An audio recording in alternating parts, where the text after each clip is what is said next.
This episode was helped brought to you by our newest sponsor, Kalona Brewing Company. They're a brewery out there in Eastern Iowa. So if you're in the area, make sure to stop by Kalona and check out their brewery. Great food at the restaurant there, great beer, obviously. If you're in the Midwest, check out any Hy-Vees. I believe they carry the 6-packs, and they have different types of flavors. So you guys are going to want to, definitely try that out. And I think throughout this whole process, Fishing Kid and myself for Beer Fish Fanatics, we're going to be doing some giveaways here and there. If you guys can go ahead and tag us here and there with your Kalona beer. So other than that, enjoy the episode, guys.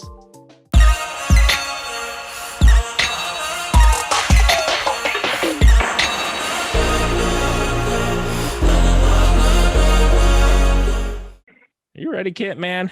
Yeah, I'm ready. All right, we're taking forever. Nah, just kidding, dude. Okay. Anyway, so I don't know if you got a chance to listen to all of our podcasts or listen at all, Gus. We just love to drink beer and talk fishing. Hopefully that fits into your category. Is that cool? Hey, man, that's all good, brother. All right. So, welcome to another episode of Beer Fish Fanatics. This is Grandy with Ma Pop Fishing. We have Kit with the Fishing Kit YouTube channel. And today, we actually have a guest that I truly am really super excited. And Fishing Kid and myself were just talking. You're a man of all traits, so we're super excited to have you on here. I want to know a lot more about you. I don't know how long we're going to be able to talk, so we're going to do the best we can to condense it as much as we can. So, but absolutely, no further ado, we got Mr. Gus OneBear Batista. Correct? All right. and we're definitely going to get down to the OneBear nickname. I mean, everybody's going to want to know, obviously, on that. We'll definitely ask you about that. But thank you so much for just giving us the time and opportunity to get a chance to sit down, have a beer or two with you, and just talk, man. So let me do this. I'm drinking the hot mess. We're a hot mess today. So anybody's listening to this podcast, we had technical difficulties for the last 20 minutes. So I'm drinking this hot mess double IPA from Kalona Brewing Company. They sponsor us. So what do you got, Kit? All right, I got the double night vision from Kalona Brewing Company. It's a Belgian style ale double. Okay. Let me know how that went. I drank one of these on the last episode. Okay. It was kind of a doozy. Gotcha. What do you got? What are you drinking down there? That little pink cup. I love it. This is my wife's pink cup, and this is last night's Coke. I figure I'd join in on the fun. Cheers. It's horrible, dude. Oh, cheers. I'm just kind of sipping it because it's horrible. Overnight Coke is not good. Some people like flat soda. It's weird. Yeah, I don't. Yeah. Yeah. I want to join into the group, Sounds good. Me and my pink mug. Hey. And no, that has nothing to do with the two bear thing, okay? I'll get a little bit more in detail with that. No judging. This is my cooler, my kit. All right. So no judging, Gus. So just in case everybody's wondering, you guys gotta honestly just Google this guy. Google Gus OneBear Batista. Take a look at his YouTube channel. Is it Two Bear? And Two Bears Outdoors. And you're also part of Kastking, which is pretty darn cool. Yes. And then, like we were talking about earlier, go check out freaking the National Geographic, Swamp Man. It's just, dude, you're all over. So he's like the most interesting man on earth. Exactly. Oh, come on now. Well, I appreciate that. For our audience, they're gonna want to know. Okay, they're like, okay, you guys are hyping this guy up. Who is he? What is he all about? Do you mind just giving us a brief description about you, your channel, just what you're all about? All right. Well, basically, my forte. I'm an alligator wrestler by trade. I've done many other jobs. I work with venomous snakes. Work with large predatory mammals, big cats. But normally crocodiles, alligators, and free-handling venomous snakes is what I do best. I've been doing this in the business for about 30 years. Now for the past 18 years, I'm a wildlife officer for the Seminole Tribe of Florida. So what I do is catch gators and whatever comes in the way. We deal in a lot of rural areas in the Big Cypress region, out in the Everglades. So of course we deal with bears, panthers, you name it. Basically, my techniques, I don't hurt the animal. I restrain the animal. What I do is I relocate them. So other state trappers by law have to destroy the alligator. In cases I work for the Seminoles, we're in a sovereign nation. So therefore, state laws do not apply in the within the tribe. So I always have the opportunity to just move the animal and take him far away from civilization. That way, he will not come across another man, another fisherman, or whatever, and he will live his long life being the awesome animal that he is. Damn, that is badass. I've seen pictures of Gus just like chilling in the water. He's got like alligators all around him. Like, man, this guy's a lot of people would say crazy, but that's pretty badass. I've been very blessed. You know, when I started wrestling alligators, it was a different era. Basically, your notoriety, you would get it from word of mouth. You'll be lucky if, let's say the press, a TV channel or, news or newspaper will do an article on you. That's how you got your publicity. Of course, we're living in a whole different era right now where, you could self-promote all the things you do and do make something out of it. So back then, basically how I end up getting my reputation is that I used to dive in the water and chum up the water real bad with just dozens of alligators in a feeding frenzy. And I will swim in the water and I will actually be among them and I will catch them on the water with no tools, just hands. But of course, this is when I was a young guy. Throughout my 20s, my 30s, and my 40s. I'm in my 50s now, and I'm still catching alligators. Maybe something you could probably see from there. Oh, yeah. There you go. I lost it in 2008. Alligator pulled it right out of my hand. Oh, boy. But amongst the bites that I have on my body, the name OneBear was given to me by the Seminoles. Back in the day, I was working with a large cinnamon-faced black bear from the Smoky Mountains of Tennessee. And I worked with this bear for about 6 years. And to make the long story short, I was badly mauled by this black bear. And I have scars on my head, scars on my body. He almost killed me. I honestly say that I almost lost my life to this bear. But of course, I was a younger guy. I gave him a good fight, but make the long story short, when I started working for the Seminoles, a lot of people knew my story and they started calling me Nagushe, meaning bear. So of course, hey, OneBear meaning that I was mauled by one very large black bear. So that's how I got the name, better than, numbnuts or whatever. They, nicknames are not always a good thing. But the funny thing about nicknames, they stick around. My brother, they call him Cattail. He hates that name, but everybody knows him as Cattail. And there was a really messed up story behind how he got the name, and it wasn't flattering. So I think I got the better of the name.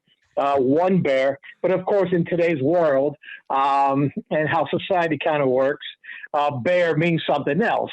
But you know what? That's the name, and I've had this name forever. Everybody calls me OneBear, and that's how we came out with our Two Bears Outdoors. When I finally got married, my wife and I, we wanted to do a YouTube channel, and my wife is like, well, what about Two Bears Outdoors? You're OneBear, and I'm Two Bear because I call her K-Bear. And I said, you know what, honey, that's a great idea. And we share all of our adventures there. We're kind of all over the place. It was either fishing or out in the boat or doing gator stuff. I mean, it's not a niche type of channel where it's just strictly just fishing. It's whatever we do, whatever adventure we get ourselves into. Even like when hurricanes come around, we'll play around the hurricane and try to get some footage. It's very mixed, and with the different stuff and a lot of stuff in the Keys. But that's how the Two Bears Outdoors came about. And that's pretty cool because I mean, that, you know what, your story right there is just something that, no, that can't be real. What you just explained of what you just have, gone through and everything. It's pretty cool. And Fishing Kid actually told me about you, and he said, "Yeah, we got to get him on. I mean, he's pretty damn interesting, right?" And I looked into it. And I looked into it. I was like, "Holy shit, this guy is off the." I'm like, "This guy is awesome." I'm man, y'all too kind. I've been blessed. I've been very blessed. I got to really work behind the scenes in a lot of movie shoots. I've worked with a lot of great animal handlers. In the gig, it's a small world. So, of course, I did a lot of filming with Jackass, with Manny Puig, and one of the best cameramen out there, Mark Rackley. Back in the day with Crocodile Hunter on Animal Planet, there was a show called Extreme Contact. It was two guys and a girl, a free diver by the name of Megan Guier, Manny Puig, and Mark Rackley. And man, they were side by side, right along with the Crocodile Hunter back in the day, And I remember that's after my day at the alligator farm wrestling gators, I would rush home, buy me some McDonald's, and watch, the Crocodile Hunter and Extreme Contact. And these all became good friends of mine. I've swam with Manny Puig with alligators for many years, just randomly going to different canals and stuff and seeing what we find. I remember one time we found a human skull, and we reported that to forensic. Well, they came and picked it up, and we thought we were going to have a limelight, but it never happened. But we found a human skull in the bottom of the canal out in the Everglades, and I have pictures. I'll see if I'll share it one time with you. Oh, boy. But it's just crazy. It's crazy. In the animal realm, you meet a lot of celebrities because, they all want to be with animals or movie shoots. The latest things I've done was like Netflix, Bloodline. Yeah. There was a scene with an alligator. Okay. We provided that alligator, and they wanted us to make the alligator do something weird. It would make him seem like he was injured. So we had to tie this alligator on the flank and kind of hold him, and at the same time trying to make him angry so he could try to maneuver and try to grab a hold of us, and at the same time restraining his the back leg so he could just look like he's flopping around like a fish. It was the weirdest thing, but little gigs like that. We're always doing gigs like that, whether it was with alligators or different animals, and been a long time doing it, and it's been a blessing. Truly, it's been a blessing. And we did a lot of wild things too. We provided the alligators. We did a lot of the Everglades scene, the Glades. We did the whole gator scene as well. So pretty cool ride. Man versus Wild, Bear Grylls. I got to hang out with him for 4 days when he did the Everglades shoot. I gave him all the information. I was there on site with him. Showing him about the different plants and stuff. And man, we became good friends. The director, awesome. I didn't even know he was going to be such a big thing back then. He's really still at it, and that guy is awesome. He's really funny. His whole crew is amazing. And, I was able to do that. I could keep talking more about it, but I don't want to bore you about it. No, it's not a bore. And then I forgot to mention, just for the listeners, Gus was just showing us his hand about a couple minutes ago. So if you obviously you don't see it because you're listening to the podcast, there's a portion of his thumb that is missing. So just like kind of give everybody a visual of that. If they're just wondering on that. If you're not the most interesting, you're one of the more interesting guys out there, Gus. Yeah, that was out of Googling, man. I'll tell you what, that kind of changed my life. My hand, I lost a lot of nerve endings. I have no feeling in my hand, but I learned how to, continue. Putting on my clothes, buttons and stuff are horrible. Zippers are horrible. Boy. But, it's been a while. It's been happened in 2008. So I've learned to adapt. When I fish, it's kind of funny because I have no sensitivity. So when I'm right-handed, so it's pretty funny watching me reel in the fish, you know. Yeah. So actually, speaking of fishing, like, how'd you get involved with like casting and everything? Because I know, you know, we were just talking. You know, you're part of the whole program and everything for the you know, Kastking Bass Ambassador, right? Is that right, Kit? Yes. Okay. I am a manager for the brand ambassadors. Casting has been a blessing. And one thing I've always, since a little kid, I fished. That's, you know, one of the things that I always remember doing with my daddy is we'll go in the swamp and we'll fish. I mean, this is something that's been always ingrained in me. So even though I took a different path, I was always in that element of swamp, you know, in the Everglades. So, you know, that intriguement of water and land, of the critters that are, you know, beneath the water. And I just got such a big love for it, you know. And Kastking was one of those things where they came to me. I did a video on one of their earlier Sharky reels, and I did like a YouTube thing on it. And they reached out to me, see if I wanted to be part of the team or wanted to continue on making videos.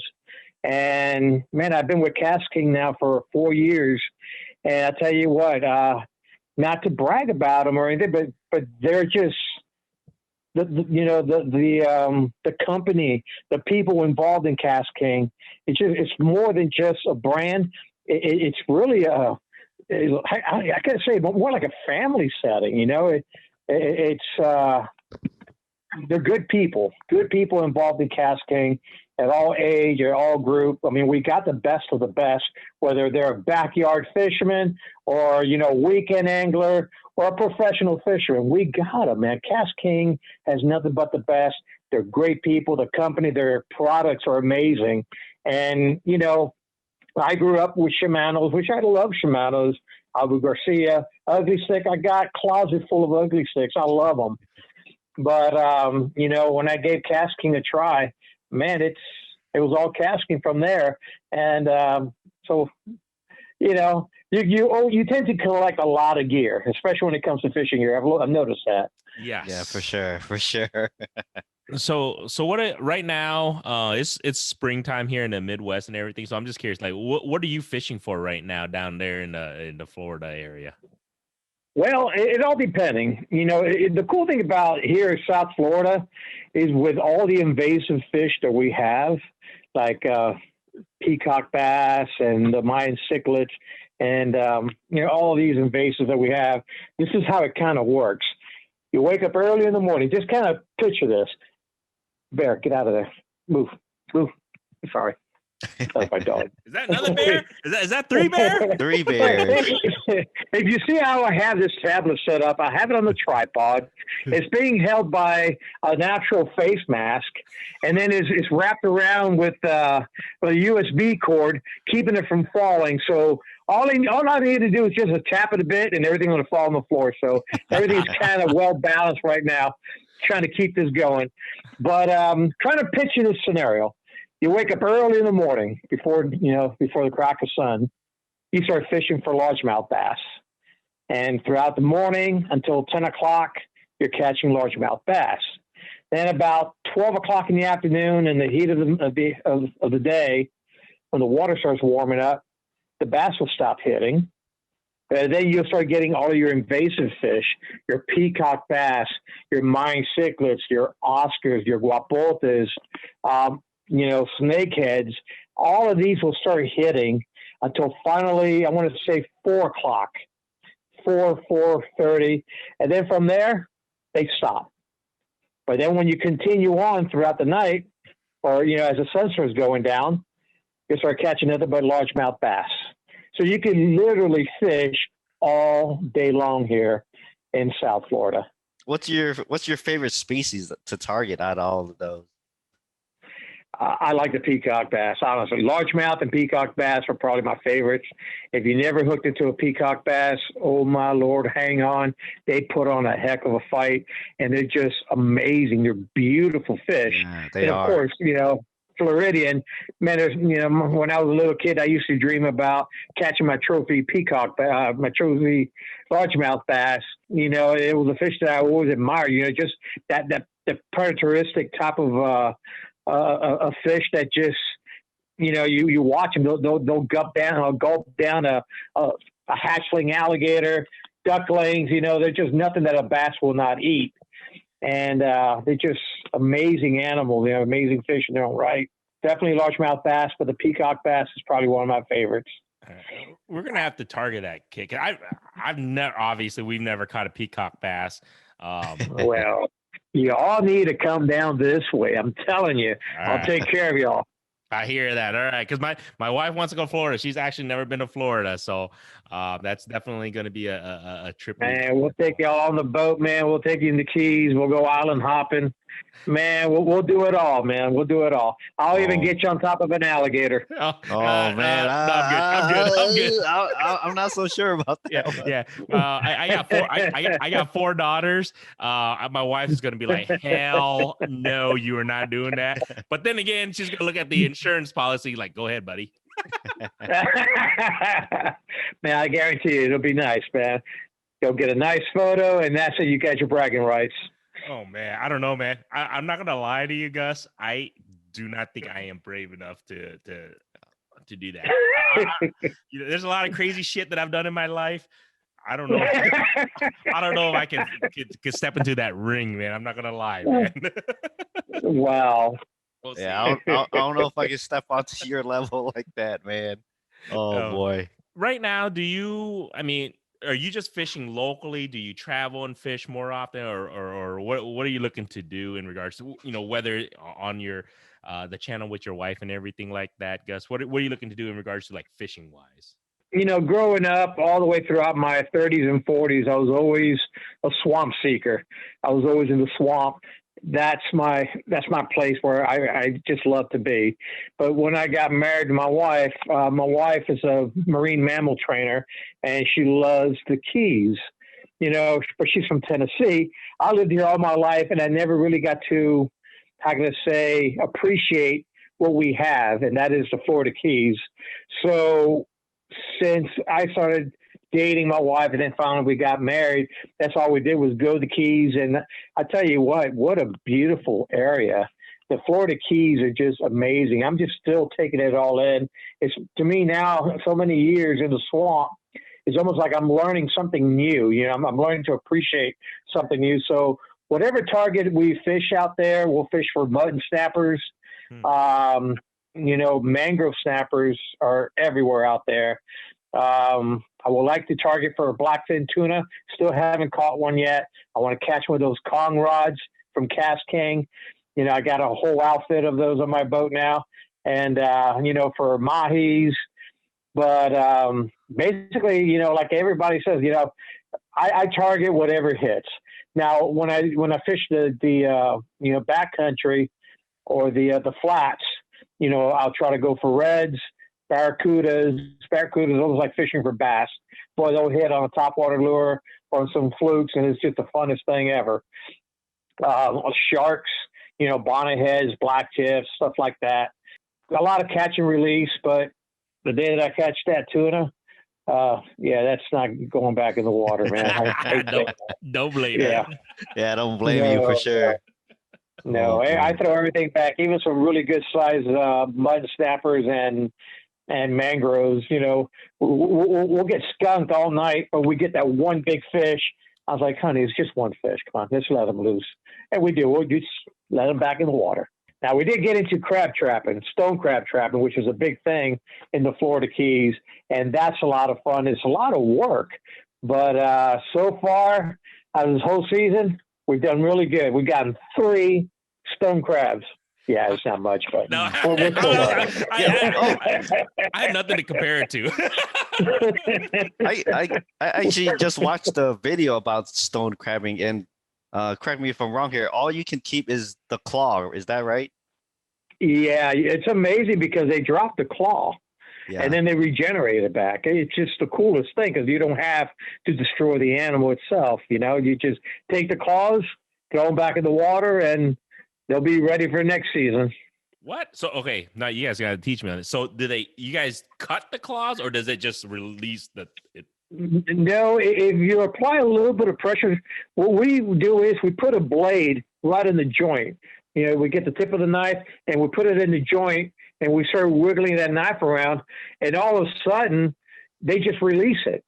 It's the weirdest thing. They just release the claw, almost like an iguana or a lizard will release the tail. They do the same thing? And if these things ever get a hold of you, you'll be losing the finger. Man, you'll be like me, missing digits, because it's amazing the strength in their claws. Wow.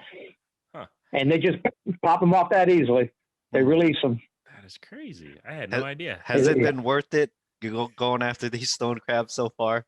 It's a lot of work, man. It's a lot of work, but my wife wanted to get into it, so of course I do anything for my wife. So it's been fun. Of course, I'm the one that kind of lugs around the traps. The traps about 35 pounds each. You got to pull them out of that muddy bank, and it's a lot of work. And by the time you're done, you're covered in gunk. That mud and all that nastiness. So that's why people will, when they do crabbing, they wear bibs or rain suits. So I haven't gotten there yet, man. I'm still green, man. I'm still learning the ropes, Yeah. Oh, man. So that's crazy. Next season, man, I'll look a little bit more professional. I'll have the gear. Nice. And then we'll know what we're doing. Right now, we're not catching anything, Well, okay. This is a question I always ask people in the South, or because we have guests on, or that they're from very hot areas. Have you ever ice fished? Man, I think that's the coolest thing ever.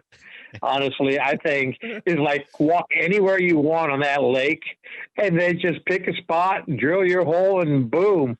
That I honestly, I'll do anything to be able to do that, experience that one time. All right, you're gonna have to make a trip up here to Iowa during the winter one time. Now, don't get me wrong, you're gonna be a rude awakening of how cold it can get. I'm not gonna lie. I'm not gonna fluff it for you, but it's very interesting because like I said, I have family that is from Hawaii, and then I see their faces when they realize, okay, we're not in Hawaii anymore when you hit 0 degrees and wind chill factors. But no, if that's the case, we definitely open invitation. I would love to get brother. You and your wife come up here to Iowa anytime. Let us know. We'll definitely get you on some ice fishing. You know what? We'll be putting that in our thoughts, man. That's pretty cool. Yeah, it's a new adventure for you. You'll enjoy it. Have you seen snow before, Gus? Is that a weird question? Yes. Okay. I have once. In Tennessee, in the Great Smoky Mountains. And boy, I looked like a tourist. I was in flip-flops, shorts, and a camouflage jacket.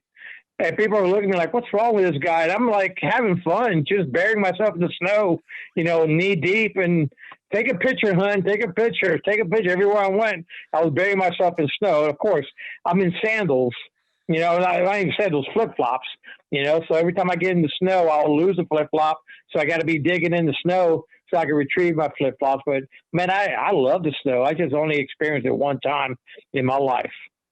Sadly. You're lucky. You that's probably all the experience you want with snow, honestly.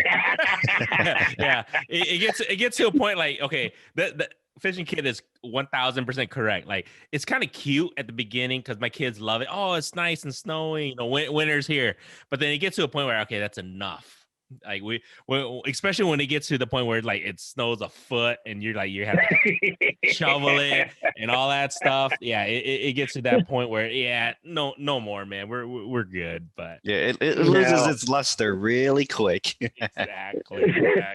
Well, y'all need to start think about moving down to Florida. Oh man. Well, the thing is, I like I said, I got the kids right now. I'm always down to try new things and try new places. But the kids are so young right now, so it's kind of hard. But gotcha. Definitely something in the works. Well, I'm working on some things here and there, man. But well, brother, I tell you what, man, in the wintertime, my wife and I are in the water, in the sandbars, living it up. Man. The water's in the 70s. They're cool, but, 70s are like creek water. Not a big deal. Jeez. All right. Now you're making us jealous. That's all right. I'm cracking another beer, man. I'm going a little bit like this one. I'm going to Okay. Wait a second. Let me get a sip of my Black Coke. Thank you for joining us at Beer Fish Fanatics. And this episode is actually brought to you by Whisker Secret Tackle. So make sure you guys go to whiskersecret.com for all your catfishing gear. There you go. Your flat coat. That's so from last night.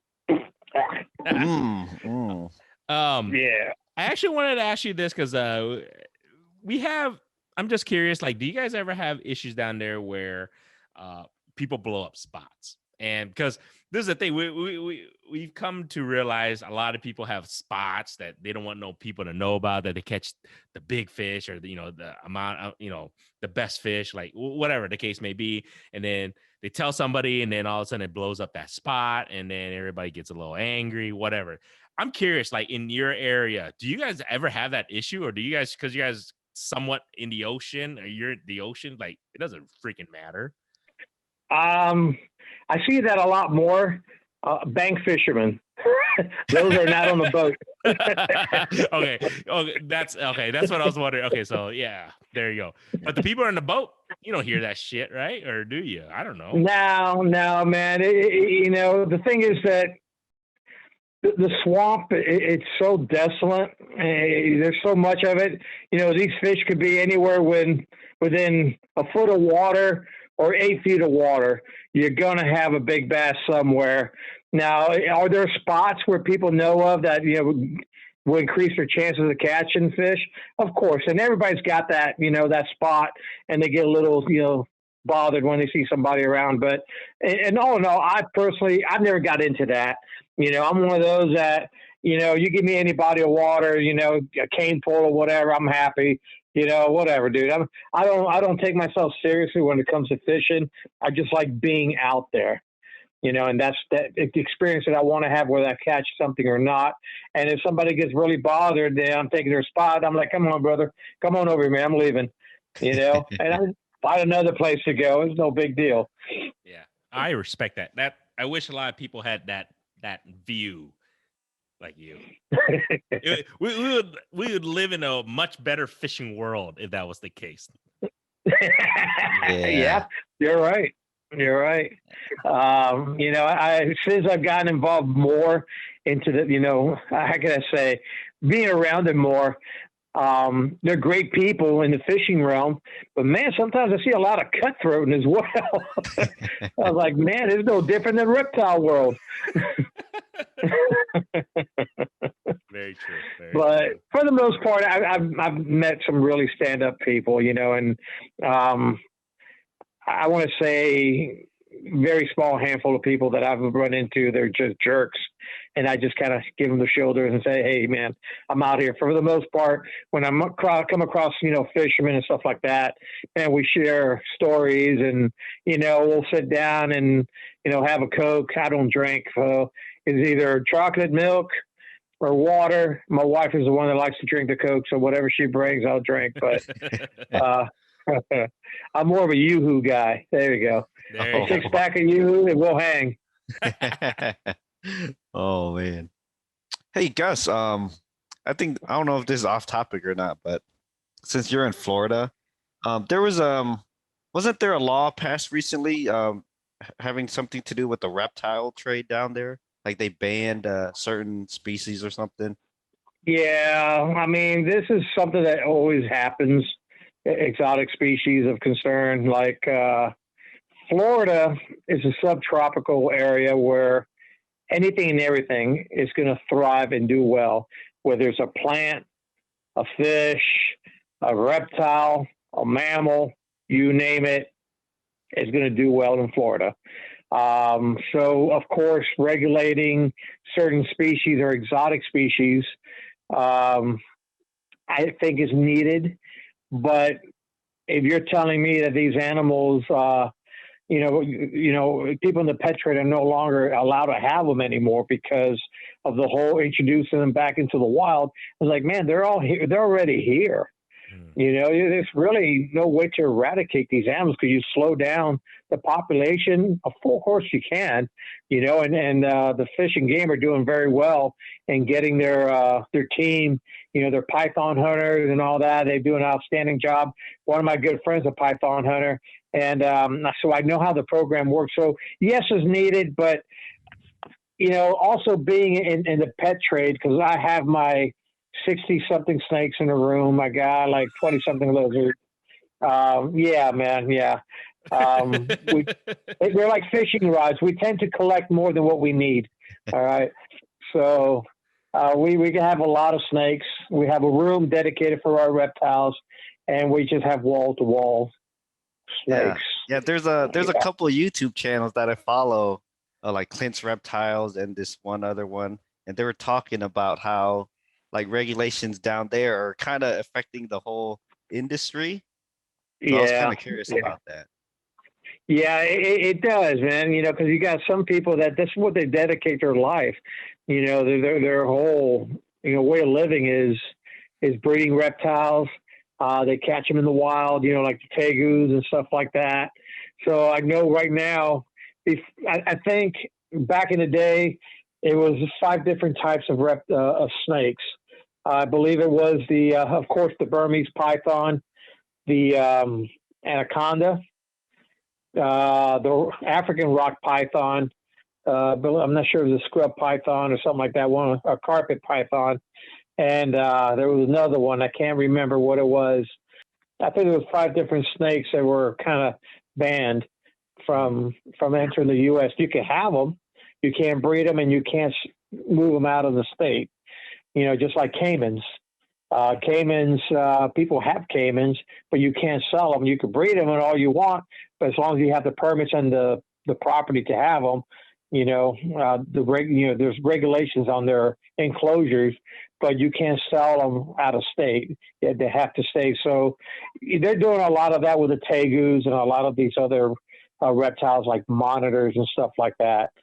So I'm trying to kind of get out of the whole thing for a while, you know, and that's why I got more into fishing. Yep. You know, get out of the whole reptile realm. And I love the reptile realm, and the people in it, they're amazing. But man, sometimes it's just exhausting. Right. You know. Don't take this personal, but I'm a puss when it comes to snakes. I'm not gonna lie, man. I'll tell you this right. I'll be the first one to tell you. It's not that it. Man, I just get a little freaked out, man. I'm not gonna lie. I'm not gonna lie. I see a little gardener snake. I'm gonna scream like a little girl, man. and it's just like, I know it doesn't bite. I know it's not gonna hurt me or anything, but it's just like, shit. I'm a little. Yeah. It's just one of those phobia things. I completely understand. I know a friend. The man catches crocodiles or jump on an alligator, handles venomous snakes.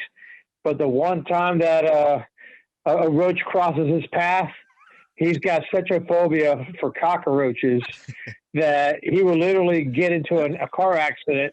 In his mind, he thinks that a roach crossed over his lap or something, you know. It's just how it is, man, how the mind works. Some people, you know, they deal with all kinds of critters and frogs. A lot of people have phobias of frogs, spiders, scorpions, and snakes, of course, is one of those tops.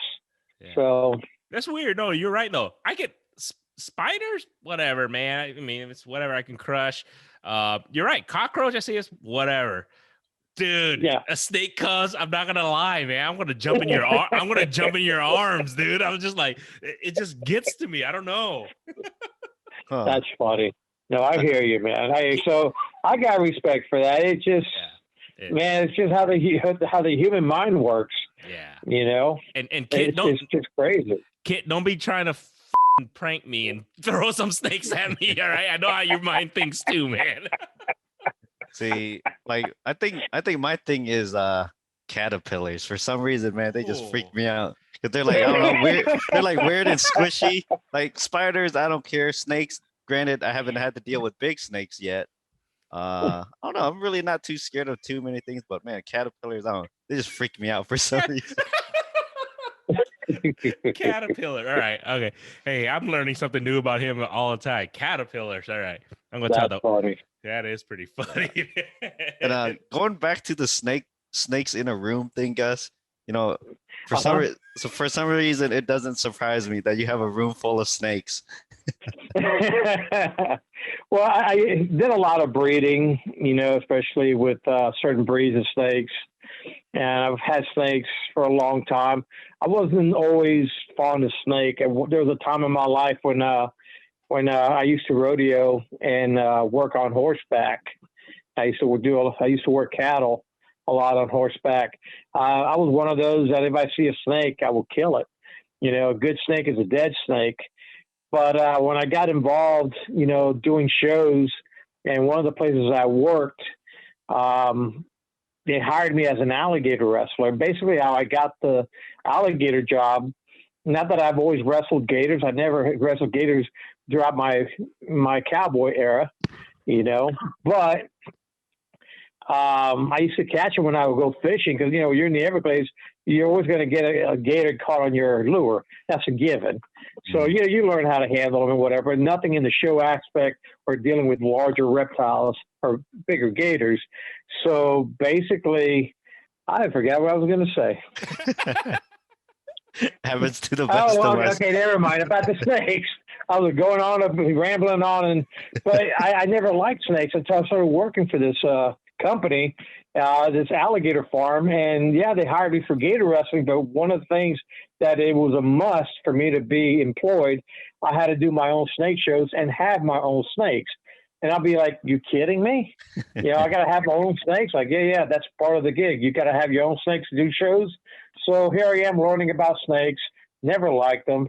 And I can say I had a fear of snakes at one time. I will kill them. I will shoot them. I'll do whatever it takes. I'll kill them for no reason because it was a snake. And then finally I started realizing that, there's more to it. Here I am teaching, and when I was doing my snake shows, I was putting that same fear into people. The same fear that I had of snakes, I was just delivering that in my message. People didn't want to do the airboats after the snake show because they were scared that water moccasins were going to fall out of trees because of my shows. And I watched myself doing a video one time, and I'm like, man, but, I sound foolish because that's not exactly how they work. So I did something for myself, and this was foolish to do, but I started free handling venomous snakes because my thought was the only thing that makes a venomous snake and a non-venomous snake is the enzymes the snake have. Why does a snake have venom? Is because venomous snakes have a very weak digestive system. So they need the enzymes to be able to break down the tissues and all of that so they're able to digest. Without the venom, they can't digest and they eventually regurgitate and they'll starve to death. So what's a venomous snake any different from a non-venomous snake? So the only reason why snake will ever strike is because it feels threatened.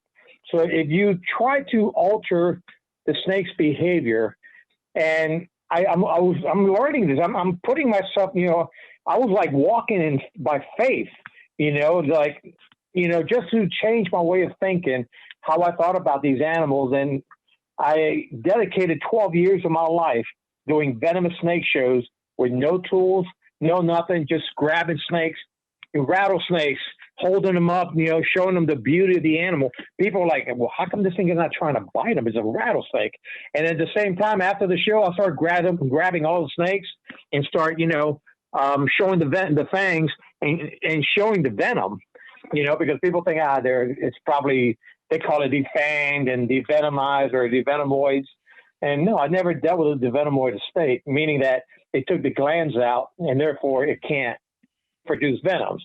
I've handled coral snakes. I handled king cobras, monocle cobras, eastern rattlesnakes, western rattlesnakes, copperheads, water moccasins. I will catch them in the water. I will dive on the water and handle them, in the water. So I learned a way of coexisting with an animal that I truly feared at one time. And I did that for myself because, like, well, here I am holding this amazing animal that could easily take my life. But look at this, and to me, it was just fascinating. And that's how I got so involved with the crocodiles and alligators, apex predators that can actually destroy you in a heartbeat. But they're not the feared and evil creatures a lot of people portray them to be. They're just, to me, just God's creation. That's what they are. We're all part of life. So, I did a lot of learning, and that's how I ended up getting in the water. I pushed myself, to do these things, to see how far I could push the envelope, knowing that there could be a moment where I could lose my life. And I played that Russian roulette for many, many years. I'm a little smarter now in my older age, but I could still, get in the water with hundreds of gators in a swampy area and know how to maneuver around it and know how to not provoke the animal and know how much I could push the limit. And I've done that. I've randomly just swam in areas infested waters in the wild. And of course, now with our work with the Seminoles, because, being in the water with alligators is a fine line. It could be illegal because they say that you're molesting the animal or taunting the animal, but granted, you're in the glades and you're crossing bodies of water. There are hundreds of gators. You might not be seeing them, but they're there, so it's almost like, growing up watching the Tarzan movies when I was a kid. Listen, when I was growing up, it was the Lone Ranger, Tarzan, and Mutual of Omaha Wild Kingdom. Okay, all these three things. So what the heck I ended up doing growing up, it's amazing how it works. I cowboyed for a long time. Okay, I rodeoed and stuff like that. I wrestled gators. That's where the Tarzan part came out of. And the Mutual of Omaha Wild Kingdom is, it's amazing how when you're a kid and you're drawn to these things in your life, and then when you get older, they become part of your life. And that's basically how it happened with me. I've always wanted to be a cowboy since I was a kid, and sure enough, I lived the modern day cowboy life, going to rodeos. I used to bareback. And, I did a lot of steer wrestling and team rope, and that's what I normally ended up doing a lot of. And then, of course, wrestling alligators for a living. I used to work for Sprint, when the cell towers were coming in or becoming popular for the cell phone. I used to climb the towers and install the antennas, and I'm scared of height. Go figure, but that's just how it was, man. Dude, are you scared? Are you scared of anything, man? Height, yeah. I'm scared of height. Yeah, I'm scared of height, man. But I don't know, brother. You know that old saying. You live by faith, not by sight, and that's how I try to live my life. We're just here for a little while, brother. We got to make the best of it. Be good to others. And, if you could do something positive in your life that's going to benefit somebody else, why not? I can respect that, man. That's a good outlook on life, Gus. Yeah. And you know what you were explaining earlier, it totally makes sense. As venomous of any of those animals, as dangerous as any of those animals, they don't attack unless they're threatened. So that is very, very true. You don't think about, to us, we're just like, they're animals and that's venomous. It's going to kill us, but they're not going to just attack you if they don't feel threatened. And I think that's just like us as humans. We're not going to be violent. We're not going to do anything out of the ordinary unless we're... I don't know. I don't know about humans. Humans are different beasts. Yeah, I guess you're right. Never mind. I take that back. All right, that's a different story. Listen, we are the most dangerous animal out there. Exactly. What we fear, we tend to hate and destroy. And that's just how it is. Gosh, you're so spot on that. You're right. It's just, it sucks, but you're right on that. That's the... Wow. So kind of a downer. Yeah, man. We gotta bring it up back up. We gotta bring it up now. All right, Kent, bring it back up, Kent, somehow. All right, guys. So what do you got planned coming up in the future? Anything you wanna let us or the audience know? Like, what are your plans let's say summer's coming up, does your whole game plan as far as like fishing or what you do for work, does that change? My life is, as we've spoken before, kid, many times I'm out in the boonies. It's hard for me to get a signal. I'm always alone, in the swamp catching, nuisance gators. I got a elderly mom that I take care of. I got my wife, so basically I try to take in as much work as possible. I'm doing my thing with YouTube, and hopefully that'll probably help me out a little bit. So basically I take the day as it comes, man. And what I try to do is just spend a lot of time with my wife. We got married, later in the game, or late in the game, and I just got to a point where I just want to enjoy the good people that are in my life, my family, my friends, and I always welcome new friends, and they're good-hearted folks. Listen, I want to spend my time. The days go by so quickly, but man, it's so awesome. It's priceless to have good friends that you could count on, you could trust, even if just people that just for a little while, and you probably don't see them for a year, but that one time you guys you get together, it's just an amazing time, very memorable time. So my goal is, honestly, it's just to take care of my wife, take care of my mom and my pups, and hopefully the Lord will give me the strength to keep pushing forward, pulling the wagon, enjoy life. That's a good man. I'm not gonna lie, man. I kind of love you a little bit right now, man. I'm not gonna lie, brother.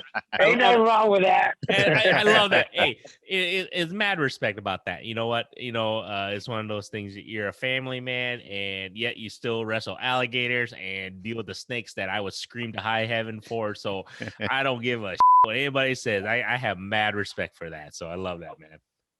Well, I appreciate it, brother. Like I said, I've been very blessed. I've been very lucky with the stuff I've gotten away with, and it just puts things in a different perspective how I see things. I brushed death for a good portion of my life. I've been very close to it, and so you tend to appreciate things and see things in a different light just because you have been there. Close calls and near misses. My wife is like, "Oh my God, you almost got killed." Yeah, but that almost part just doesn't cut it, because I'm so used to that. I'm used to the whole, things are just coming so close to me where I'm like, man, I could have lost an arm, but I didn't, so close calls and near misses to me, that's just the normal, but that's part of everyday life. What I'm saying? We get in the vehicle and get into a horrific accident, and man, it's just unfortunate. We just never know, man. We never know what could happen. So make things right, and do right with people around you that depend on you, let them know that you love them, brother, because you never know, man, when it's going to be our last time. That's written in the scrolls, man. We all going to pass sooner or later. Our times are numbered. So make the best of it and do good. Hey. That's all I can say about that, man. True that. Yeah. Thank you so much on that one, Gus. I totally appreciate that, because you're right, and nothing wrong with that at all. Live life, enjoy it. Life is too short. So, man, on this, man, Kit, you got anything else for Gus? This is it has been a blast for me, man. I mean, just I want to hear more stories. I could sit here and just hear some more. Y'all need to come down to Florida. We got to do We're gonna hang, dude. Okay. We're gonna hang. We're gonna have a good old time. Okay. I'm glad we got this thing going, man. I was getting a little upset, like, man, I can't get none of these. I have a tablet, I have my cell phone and my work phone, and I can't get anything to work. Oh, yeah. So we got it to work. Good system right here. It is awesome, man. Yeah, we got it to work. We got it to work, and you know what? I can't wait to hear more stories from you. And yes, Fishing Kid and myself, we got to make a trip. Listen, I appreciate y'all having me. It's been an honor, truly an honor to be part of this. And you guys are straight up, man. You guys are stand-up guys. And brother, open invitation all year round, man. Here we go. I'm about to knock over that. No. Can't wait. It's barely dangling. Kid, you got anything else for Gus, man? Yeah, I guess so. If our audience wants to get a hold of you, what's the best way to do that? Facebook Messenger. I have an email, twobearsoutdoors@gmail.com. Also have a website. Haven't really done much to it for a while, for many years, but it's www.swampseeker.com. That is my website. And of course, my YouTube channel. For y'all watching, man, Two Bears Outdoors, like and subscribe and hit that notification button. There you go. Love it. You know what? This has been a blast. Thank you so much, Gus. And like everybody, like I always say, go check out his channel. You guys won't believe it until you guys see it. Go check out everything about Gus. It'll change your mind. Well, I'll tell you what, guys, I got to share something with you. It's pretty funny. My brother, I call him my brother. He's one of the guys from Swamp Man. I trained him how to wrestle gators back in the 90s, and we worked in many places together. And now today we're both wildlife officers, and we kind of look the same. He's just a little shorter than I am. Well, a lot shorter, but But the funny thing is that he was on the boat with me, and I got this big wrap on the side of the boat. It's got this big crocodile head, and then of course the dolphin, because my wife was a mammal trainer or marine mammal trainer, but it says Two Bears Outdoors, and my brother's like, we can never be on this boat by ourselves, right? You just ruined this for us. We always have to take your wife with us. I'm like, why, dude? You know what I mean? Why? They see Two Bears Outdoors. They're like, oh yeah, there's the Two Bears, riding in the boat. So we're on the sandbar. The place is crowded. My wife likes to go to the cuddy cabin and likes to kind of lay out and sleep. And he's like, Christy, could you please come out? People are looking at us and they're wondering there's a girl in the boat. And all they see is two fat guys in the boat, and with a boat saying Two Bears Outdoors. Could you please come out so people can see that there is a chick in here? He's just being funny, but oh, that's so hilarious. yeah, he said I ruined that for him for putting that on my boat. Two Bears Outdoors. He's a trip. So all right. Yeah, you know what? Everybody go check out the channel. Go check out Two Bears Outdoors. I love it. I love everything that you're doing, man. Keep grinding away, brother. Brother, thank you so much for having me. And brother, y'all have an open invitation. Please come on by. Give me a holler when y'all visit Florida. Will do. Yeah, for South sure. Florida, that is. South Florida. South Florida. Till next time.